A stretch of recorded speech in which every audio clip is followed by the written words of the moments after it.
শুনতে পাচ্ছেন সকালে পাখির কলকাকলি মুখরিত, সূর্য উদয় হচ্ছে, প্রায় 7টা বাজে। দেখতে পাচ্ছেন পাখির আওয়াজ এবং কোলাহল। সবসময় এরকম কোলাহল থাকে আমার এই ছাদ বাগানে আশেপাশে, কারণ থাকাটা স্বাভাবিক। চারিদিকে দেখতে পাচ্ছেন গাছগাছালি পূর্ণ, চারিদিকে সবুজের সমারোহ হওয়ার কারণে এই পাখির কোলাহল সবসময় থেকে থাকে।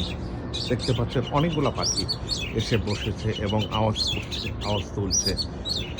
হয়তোবা আমি এখানে এসেছি, তাদের সমস্যা হচ্ছে, এটাও হতে পারে, অথবা বিভিন্ন কারণে তারা ডাকছে। সুন্দর পরিবেশ এবং সুন্দর সকালের এই পরিবেশ আজকে। ধন্যবাদ সবাইকে। ভালো থাকবেন, সুস্থ থাকবেন, সবুজের সাথে থাকবেন, সেই প্রত্যাশা রাখি।